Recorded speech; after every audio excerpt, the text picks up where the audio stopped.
Welcome to Trash Talk. Well, welcome back to another episode of Trash Talk. It's where us at the Landfill Group here try and talk things that are relevant in our industry and in people's lives that we touch on a almost daily basis, it seems. And today's our special guest is Matt Taylor, Director of Business Development for LoCI Controls. Familiar face to us. Thank you again for joining us and taking the time and coming to sit down with us and chat about, well, not all things landfill and landfill gas controls, but I think today, relevant topic being it's January, is winter in landfills and, you know, primarily gas collection operations and safety and all the things that we talk about a lot on these. So yeah, thank you for coming, and also have Dan Zimmerman, our Director of Operations with the Landfill Group, with us. So Dan, great to see you again. And it's really nice to meet you for the first time. Thanks.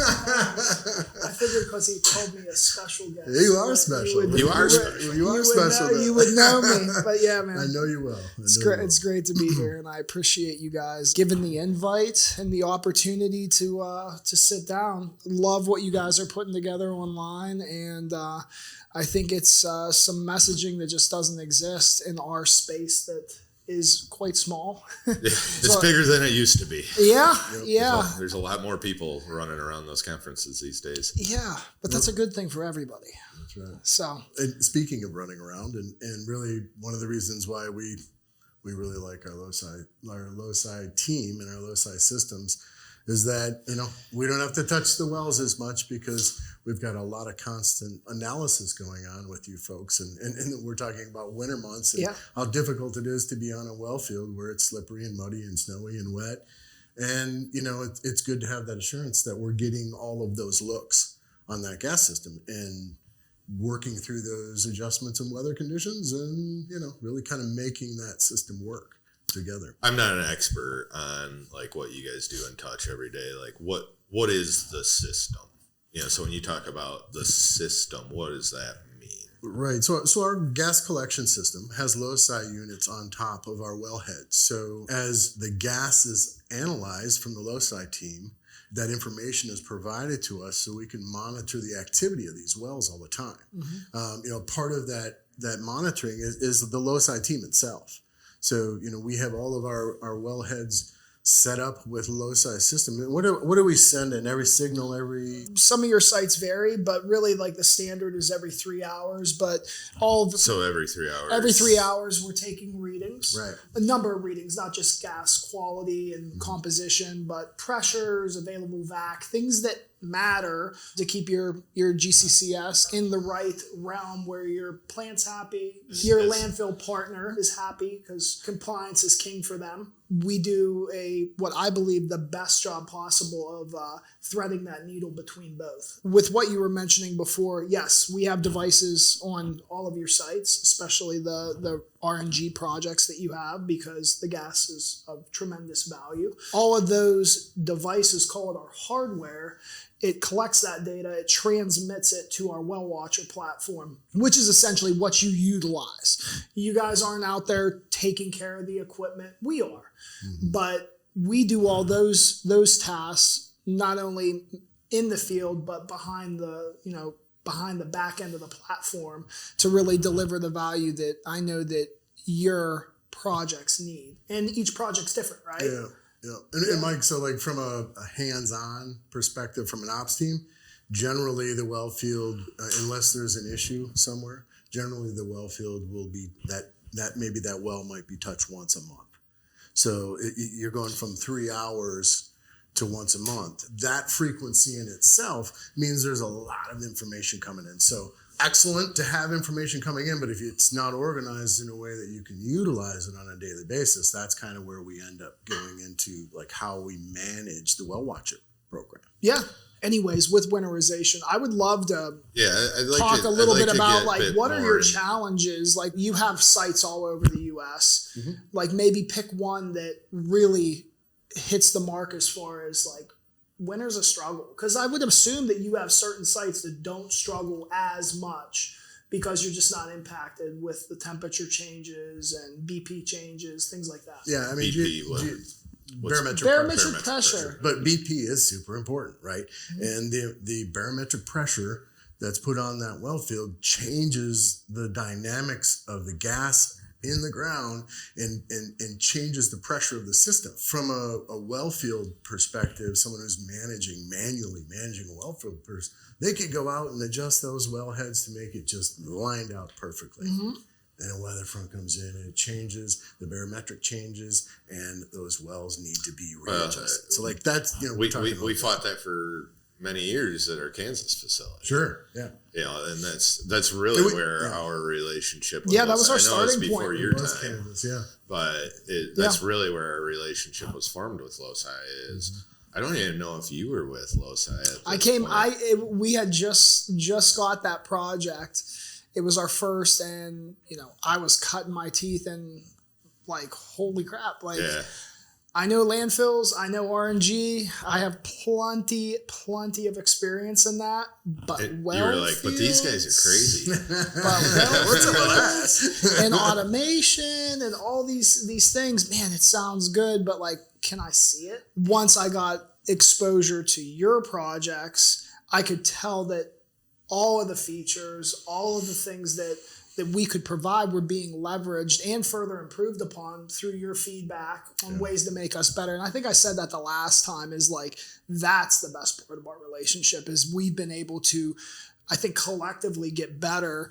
And it's through winters, it's through bad climate stuff that we have long weekends. We're in it with you. Like if the plants, nothing says learning like working on the weekend or at 2 o'clock in the morning on a rainy night or snowy and night. The goal is to eliminate that, right? The goal is to like, no matter what, these things happen. These are the lessons learned. This is what we want to do going forward to, eliminate it. Or do our best to manage it. And those are some things that I think that we do a really good job of. But like, we have to follow your culture. Our people work with your people, and we have to be on board with one another, especially in the winter conditions that you're not just dealing with it, we are too. Oh, sure. And that's why we understood the importance of a weekly connection. Mm-hmm. Like, we like to get together. We do it at every one of our sites. Yeah. We get together with your team and we go over the WellWatchers list of, hit items that we want to work on and address. And we can actually walk through together in, I think generally they're 15, 20 minutes on a weekly basis. We walk through that and everybody's got direction. I guess, coming back to the winter topic, because again, it is January, and how it is a beautiful day here in Michigan today. I think 50, 55 degrees in January. Yeah, it's not bad. It's not bad. Maybe the two of you could kind of walk me through what winter means to a landfill, the human aspect of it, what it means for a facility. Like, it's one thing to just say winter's cold, and there's snow. But what does that truly mean for one of our facilities or somebody else in the industry? Like, say I'm Joe off of the street and I decide, you know what? I'm going to build me a landfill and then I'm going to build me an RNG facility. What does winter mean? Like, what should I expect? I would say in general, things breaking. They freeze. Well, good talk, folks. Winter, things breaking and it's cold. Things breaking. Accessibility's hard, right? Mm-hmm. So if there's a lot of snow, it's really hard to get out to those areas. We're also generally looking at when you're in a difficult climate and you're on a huge hill, it's likely that there's some considerable breeze going at you too. So like, not just going out to do troubleshooting, but actually physically working out there, it's often difficult to get there. And, and if it's wet. So tremendous safety concerns there. Oh, for sure. Absolutely. Just with the weather. And the time of day or evening also make a big difference, right? You know what? I don't know if anybody's ever been on a landfill at night. you get a real understanding of what dark is. Like it truly is dark. Yeah. It's like when you, Unless the flare's rolling Right, nice well, and you got a little light, but that's... so it's like when you're walking out to your hunting blind in the middle of the night and your flashlight goes out. That type of dark. That kind of dark, yeah. Where the hair on the back of your neck stands up. I don't care how many times you've done it. It's still a little bit freaky. Yeah. You know, it's funny. I was on my way over here, and this I'm going to go off topic because that generally happens with me. But I was thinking about something that my mom and dad did yesterday. I went over to work on their house, and they had a leak, and it was interesting. They're old. They're 90, 91, and 90. You know, so they're up there in age. Still quite wise, I might add. That's awesome. But they had this thing on the wall. And it was a picture of a sailboat, and it said, "You can't change the wind, but you can adjust the sail."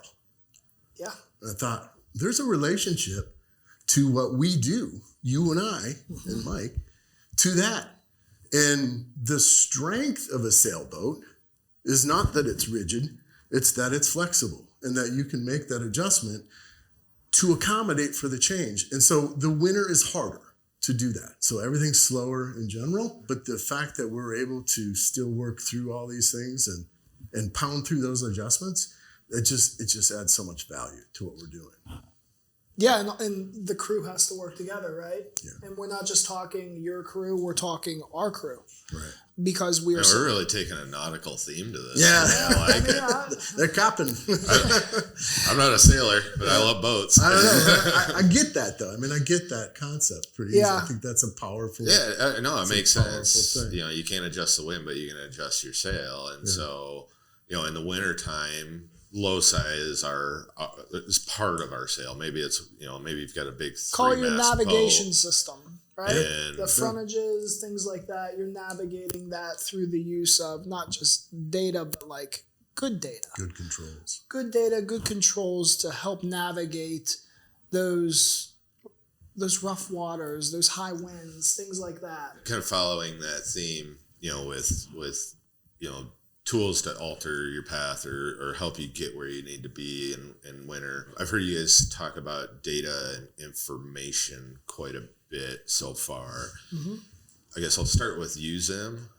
What are the important data points that we're pulling from WellWatcher and that system to help mitigate our risks in winter, and then B, plant operation impacts, so reducing impacts to our operations?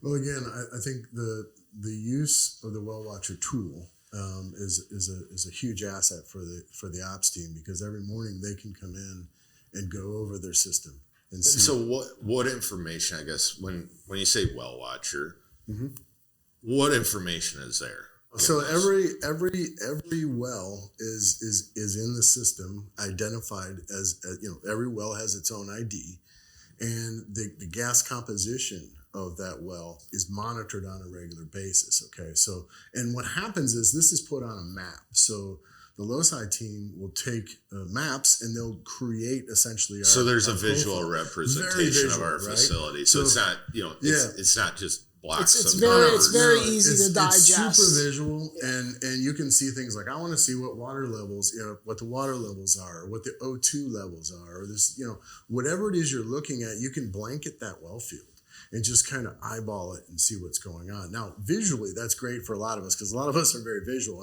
I'm included, but it also kind of organizes those hit lists for us. So and we've worked directly with their team to build this. So we know, okay, because we would see something that we didn't spend enough time on, or we didn't get to, and it might actually be very critical for our operations. Mm-hmm. So in order to really make that work, we had to get a flag going, right? Yeah, instead of sifting through all that data. That's what these guys are doing. We created the daily action report, which you pull up the homepage, which is, you always have that live in your control rooms. You pull that up, and it prioritizes, okay, there's been a few step changes at this collector, this region of the landfill. We can't fix those issues. You can. So it gives you priorities across your well field when you start your day, every day. But it also has the ability to flag, have email text prompts where those priority one employees that handle those things, you're here, but you're not at your sites. So that empowers your folks to drive good decision making, to understand that if they have to go here and plan for that, they can account for winter, they can account for travel and what it looks like, instead of just routinely going through kind of working backwards. I mean, I would love to know, how did you do it prior? Like, how did you manage through winter and the challenges that, we've mentioned, without having those controls, without having that consistent data that drives decision making? Like, how did you go about that? Lots of time, lots of money, lots of people, right? Lots of risk. Lots of risk. I'll use the Kansas facility again. I remember we had a Kubota side by side that we had outfitted with a gas meter. I don't know if it was a full on chromatograph or not. I think it was. We had a field gas chromatograph. A GC, gas chromatograph, and we had Wellfield techs, and when there was an issue, it was kind of the hunt and peck method, right? You've got a 100-acre landfill with infrastructure's buried. All the pipes are buried. Most of You've it. got the wells or straws, sticking out of a hill with a bunch of hoses and things. Yep. And all is you've got one data point at your plant, and it says that this gas quality is terrible or won't be acceptable or poses a safety risk. Because you put enough oxygen and methane together, things tend to go boom. Yeah. In a real quick hurry. So I again, think it's the hunt and peck method. You're throwing darts at a dartboard in the dark blindfolded. Yeah. Because you've got one data point that says not good, and it's very binary. It's pass or fail. And so now you've got all these different, thousands of different points and connections and valves in a landfill that you have to run down. And so, that's the best way I could explain it. Zim, I don't know if you want to. Yeah, no, and I agree. But I think there's also another variable to it, and it's that these wellfield technicians get to know their wellfield so well. Like our wellfield team is so good at getting to know their wellfield. Our WTF team. Yes, absolutely. Our Wellfield Task Force. They're so good. They work together. They may say WTF in other ways at times. There's a real reason with that role, but they're really good, and they're good at what they do. And then put that tool on top of them, and they're sharpening stuff, man. They're able to. And I watch some of our newer guys coming into maybe a little bit more techie, and man, the way they work through understanding and walking through WellWatcher has got me spinning. They dig it's in. Fantastic. Yeah, we've seen that pretty consistently, especially because it's when you have that many years of doing it a certain way, there's disbelief that it's going to work effectively. There's disbelief that the tool is there to take over for employees, that it's a tool that is the look that everybody has, AI and all the things like this is a tool to empower, and your folks use it. In general, like, my perspective is that the data is important no matter the season, but through winter it's extra important.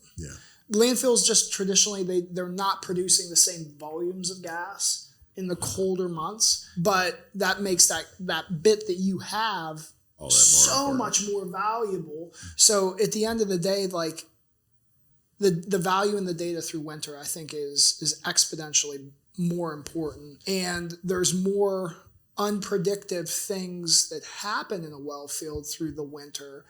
And the goal is always information. Yeah, I was just going to say, one of the predicted things that we've started to notice at one of our sites is at about 3 o'clock in the morning, we were getting a real high, we were getting some high nitrogen. And we saw it was giving us some trouble at one of our plants, and we brought these guys in on it, and we were able to make some adjustments ahead of time to make sure that we didn't, instead of doing one of these willy wackies, we just kind of steadied ourselves out. And then we were able to. Is that the official terminology we use for it, willy wackies? Yeah, a little bit of a willy wacky going up and down like that. I like it. But if you tighten it up, it looks good, right? So it's more of a line. But that was a really neat. That was a really neat thing. Is that kind of like a rogue wave? Yeah, kind of going back to the nautical theme of today. A deadlock. How did we get on nautical when the theme is or the topic? Because he gave the example of his mom and dad. Yeah. Kind of circling back to the winter thing. You guys have talked about data and things breaking, information, how we use that, and I'm hearing a lot there. But to me, it really boils down to people. Like the biggest impact winter has is on people, because if a plant's not operational, that means our folks have to be there, and whatever time of day it is, or whatever day it is, Christmas, New Year's, things break or things are slower. Like it really boils down to the safety risks. Yeah, it all boils down to the human factor. In my mind, is where winter has its biggest impact. Yeah, I 100% agree with that, because you're going to have different types of problems within different seasons with your equipment, but your people are who manage, correct, solve, all those things. So yeah, how you go about that it's firmly established through your culture. Preparing them for winter, preparing us to support you accordingly, and hearing our feedback and things like that. That all impacts your people. I'd be curious to get your feedback on, so I think we have an idea what makes the team work in our interactions in like a professional space. Like, what did we provide to you that was of value? More than anything, it's the level of communication. There is nothing worse than having a problem dropped in your lap. You're trying to solve it, but then you're waiting for feedback. You're waiting to hear, we work for you. We support your team, your wellfield, your plant. The ability to communicate freely, to not feel like we're trying to cut each other down or point the finger. We have one problem. We're solving this together. I think that has been, without a doubt, the best thing for our organization and our folks in the field. Because being open arms and bringing our folks in, you have more staff at each of these projects, because you have operations, you have wellfield support, you have a construction team. I have like one or two technicians and an analyst that's managing the back end.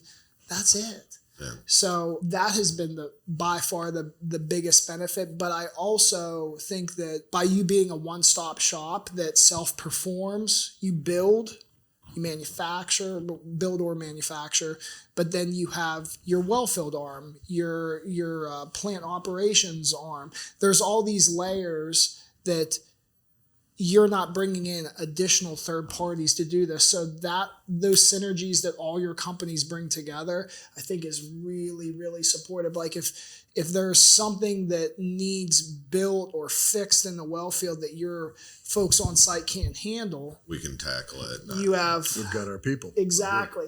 And it's not, let me get a proposal for this or what. It's you, whoever needs to go there, and we need to figure this out. Like I said before, there's a lot of different companies that we work with, and there's few that do it the way you do. And the way you're describing that to me means efficiency, because that means it's done quickly. So when we address and we find something, we flag it, we deal with it, we move on. And you're dealing with the same people that are all working for your company, right. Not calling said O&M provider or construction company. That those are all fresh faces and bodies that are coming in. And do they know the Landfill Group way of doing business? Do they understand your culture? Things like that. So I think that when you have that good foundation, like, we reap the benefit of building off of that with you. So I think that's a little long-winded. But and we've got these guys, like I'll talk with what's going on in the wellfield, what's happening is we're working with LoCI. Well, I haven't seen any communication what's going on. Man, we've got a group chat with these guys, and so they're on. They're on these guys. Group chat. They got a group chat going. Just as long as you don't say the wrong thing in the group chat, or like, oh, I didn't realize. We've talked about it many times, right? Like we're in business together, but I think we're also friends. a lot of times in business, it's very difficult to have. It always feels like, in most situations, somebody's trying to angle or position, and I would say like that's probably where our relationship is different. Is that I've never felt in the 8+ years that I've been around or with LoCI that's ever been the case. It's always, we've got this in front of us, like, how do we tackle this together? How do we attack this? And like, there's mutual gain on both sides. And mutual respect. Which, man, I could do an entire topic on mutual respect and how important that is in relationships. Yeah, but keep in mind that this relationship is like very sciencey. To be honest, science is about adjusting from failures and adjustments. Like we're talking about comms, right? You got to work through those kind of rough conversations, and that's part of science. And winter's extra rough. Yeah. Winter's extra rough. Like, Dynamic. I mean, there's nothing better than getting started in the summer, working through it. Like, Up on the wow, hill, we're getting the sun great. tan. This is fantastic, and it's like, okay, like the Game of Wait for the Thrones, winds. winter is coming. Like, thank you for taking us back to the winter topic. There is one other thing that I did want to chat about today, and I think we've touched on it in a couple of different places, but I'd like to have a specific point of conversation about the data and information that's provided, and specifically in winter time, what that does for an organization like us or somebody else in the space from a safety perspective. I was reading an article the other day, and I forget who it was. It was a CEO of a large waste corporation. Let's leave it at that. He said something along the lines of, safety is expensive, but it's really expensive if you don't have it. Can we maybe talk about how we take that information to improve our safety culture and how we share that with each other? yeah, I will. Because you have a safety background, right? Yeah. 13 years. I was educated in safety, went to Indiana University of Pennsylvania. It's was the first OSHA accredited university. Very proud of where I went. I am a CSP, which certified safety professional. And I've worked in, and I've worked in much, much larger industries than this for several years. You and me have the steel mill exposure in common, That's right? right, buddy. We Yeah, do. baby. Back to what you were saying, though, about how this improves upon safety. My number one reason why I came to work for LoCI was because I could look at what we were doing, and I could look at the impact from a personnel standpoint. Not the revenue generation, not all the additional volumes of gas that we can collect and the reduction of emissions, all very important things. But my whole background was about people. And whenever I came on board, it was very clear to me that not only what we do impacts risk, impacts the folks that are in the field, but how do we operate as a company? And I quickly realized that is priority one for us as well, for our people. We still have to be out there with you guys. And something that as a company, we're very proud of is it's data, it's man hours worked, it's your TRIR and all those things. This, I think at the end of this year, we've achieved 3,300 days worked without a lost time injury or recordable. And that works out to be 220,000 hours that our employees have worked without a single, knock on wood. Yeah. That's important to us. And I know it's important to you because I've seen you on stage. I've heard what you had to say. You and I think, became friends through that vein. Yep. It's as a safety guy, he gets it. Mm-hmm. That is ultimately why I believe what the WellWatcher platform, the devices, and our people, it does impact risk for your people. Yeah. But you also do a great job of making sure that culture is aligned with us. Our people show up. They don't just free reign go about their business. They check in. There's sign-ins. There's inductions. There's all those things that just quite honestly, a lot of folks, they just don't do. It's like there's 2 or 3 or 4 employees here. Yeah. It's not that important. It's more important for those workers, and especially the ones that are lone workers. You instituted Blackline GPS. We've actually had very large corporations come to our facilities and not so shamelessly steal our safety programs, which frankly I love. Take them, man. Take them. Run with them. Call them your own. Yeah. Do whatever you want. Plagiarism is the highest form of flattery, right? You're right. It's all about risk, and the really cool thing about the safety world is that we should just be open to it with everyone. If you've got something that makes people safer, then we should be talking about it. What your system does is reduces our risks just point blank. Yeah, going back to the safety, I wanted to ask you, winter safety, how we manage our well fields with LoCI system and the WellWatcher. Like, is there anything you wanted to add to that? Like any impacts that you see from like a safety perspective? Because that's really your department. It's not mine. Right. And, frankly, it's actually probably a little bit astounding to some people that, know my position as being responsible for building these plants, talking so much about safety. But it truly is like a part of our culture and important. Yeah. It's not my job. It's all of our jobs, right? That's the whole deal. It's coming. Sorry. This one's not mine. I don't get credit for it. It's okay. I'm not angry. I open up the door. You just walk through it, right? Like, I deserve that. Yeah. It's all of our job. It is. But, I mean, it's super simple to me, right? And we can go into the risk management aspect of it, but it's the amount of touches that I have to do to maintain the optimal operation of the system.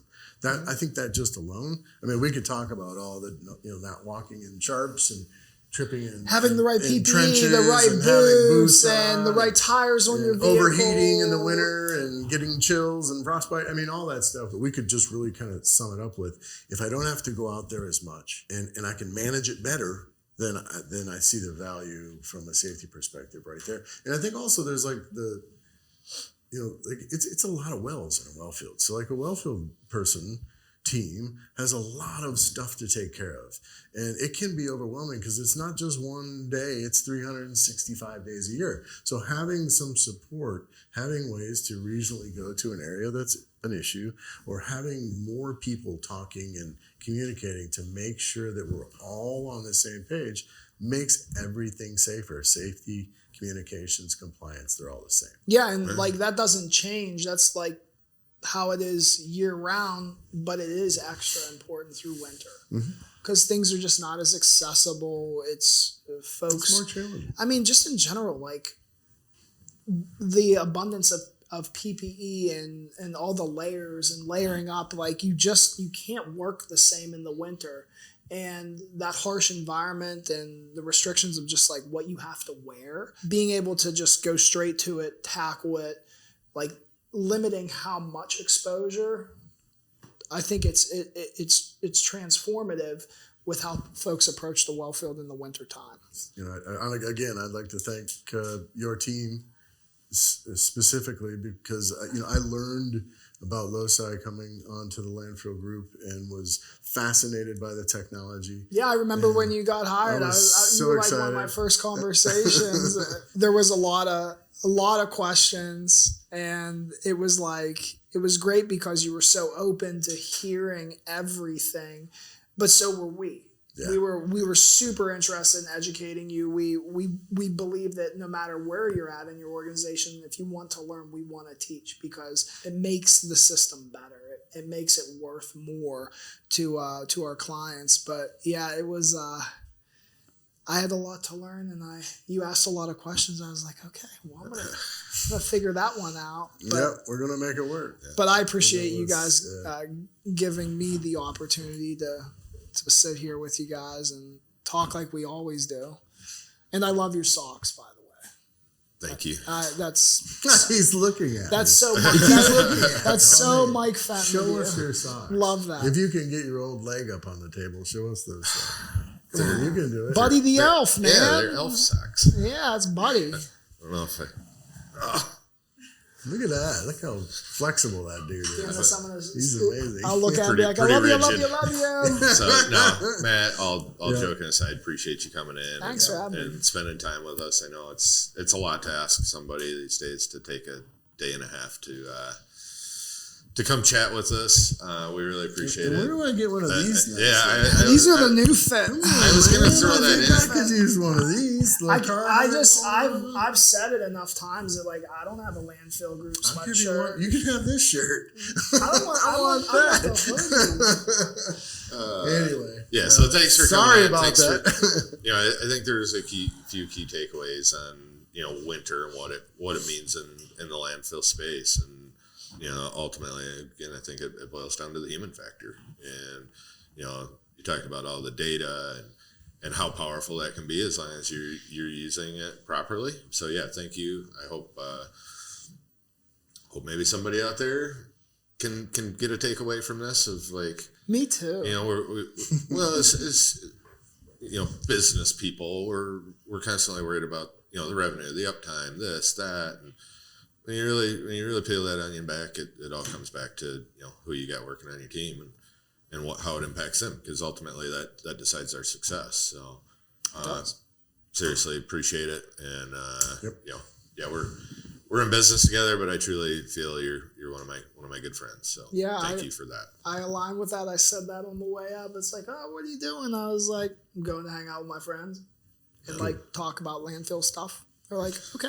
Talk about cool stuff. Cool stuff. Yeah, cool safety. that like no one's ultimately, and I always joke about it. I was like, how much people actually know about landfills is they just know that they have a bill they pay, they have a collection day, and it disappears. And that's about it. And they take it away. Yeah. It disappears. Yeah. That's it. To our listeners, thank you for joining us for another episode of Trash Talk. Hopefully found it engaging, enlightening, maybe at times, entertaining.